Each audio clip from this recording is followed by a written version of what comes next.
Deposed Venezuelan President Nicolas Maduro is expected to appear in a New York court on Monday, just days after being seized in Caracas in a shock U.S. military operation that paved the path for Washington's plans to dominate the oil-rich country.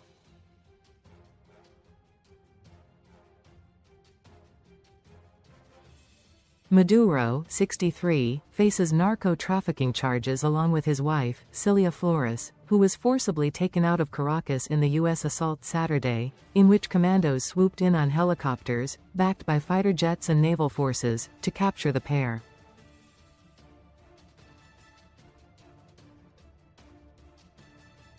All eyes were on Venezuela's response to the swiftly moving events, and late Sunday, interim leader Delcy Rodriguez, in a potential win for Washington, stepped back from her initial defiance by offering to work with Trump.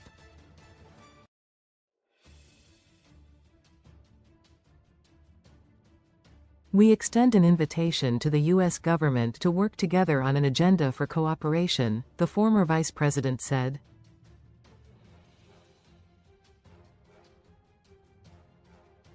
Some 2,000 Maduro supporters, including rifle-wielding men on motorcycles, rallied Sunday in Caracas, with crowds shouting and waving yellow, blue and red Venezuelan flags.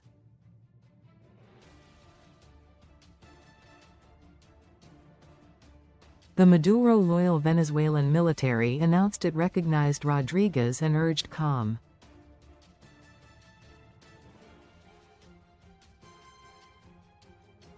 No Venezuela death toll has been announced, but Defense Minister Vladimir Padrino Lopez said a large part of Maduro's security team was killed in cold blood, as well as military personnel and civilians.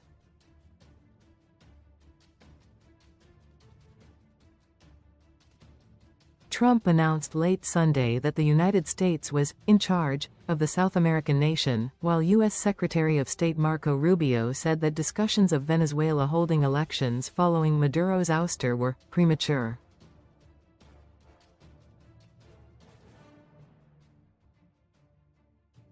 Need access to oil. When asked what he needs from interim leader Rodriguez, Trump said, "We need total access."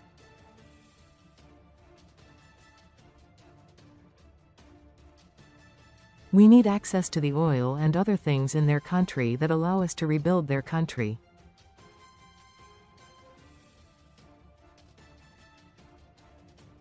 Venezuela has the world's largest proven oil reserves, and more Venezuelan crude in the market could exacerbate oversupply concerns and add to recent pressure on prices.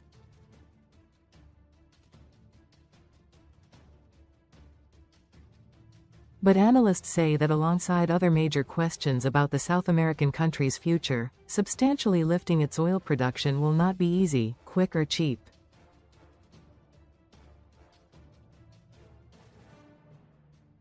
Oil dipped as investors weighed the impact. The Trump administration says it retains powerful economic leverage by blockading oil tankers from Venezuela.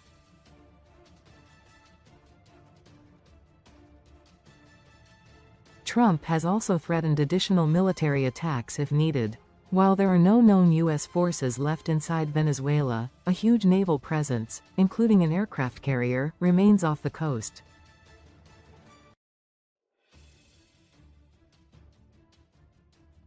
Leading opposition figure Edmundo Gonzalez Urrutia said that while the U.S. intervention was important, without the release of political prisoners and acknowledgement that he won the 2024 election, it was simply not enough.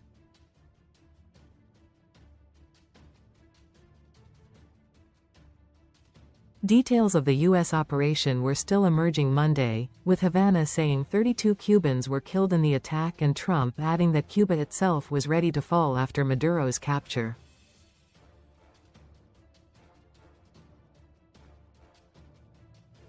"I don't think we need any action. It looks like it's going down," Trump said. The UN Security Council will hold an emergency session on Monday at Venezuela's request.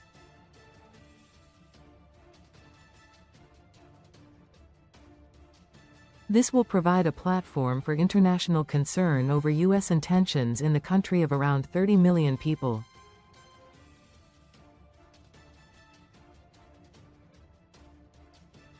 But what happens next in Venezuela, after a combined quarter-century of hard left rule by Maduro and his late socialist predecessor Hugo Chavez, remains unclear.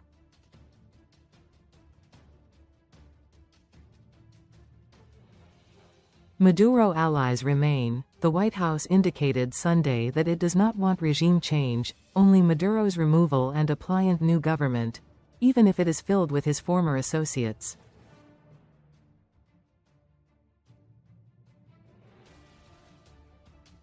Anointed by his mentor Hugo Chavez before the latter's 2013 death, Maduro kept a tight grip on power until his capture by U.S. forces on Saturday.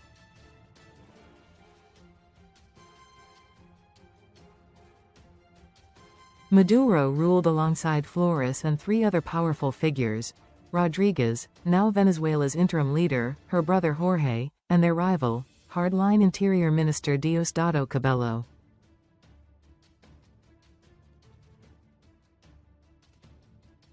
"It's like a club of five," a diplomatic source in Caracas told AFP under the condition of anonymity.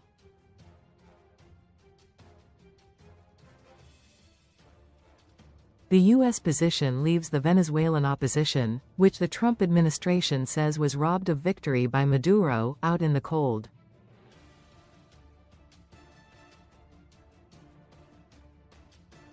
Countries such as China, Russia and Iran, which have long-standing ties with Maduro's government, were quick to condemn the operation.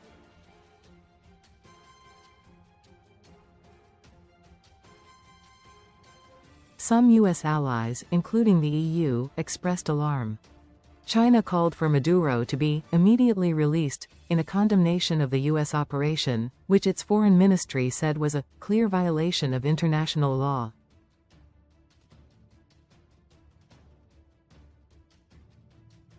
Iran said on Monday that its relations with close ally Venezuela remained unchanged and called for Maduro's release.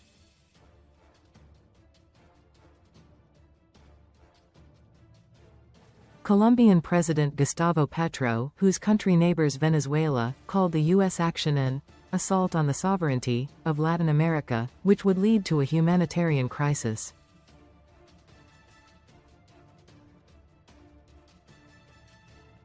Petro rejected threats on Sunday of military action in Colombia made by Trump, who also accused the South American leader of drug trafficking.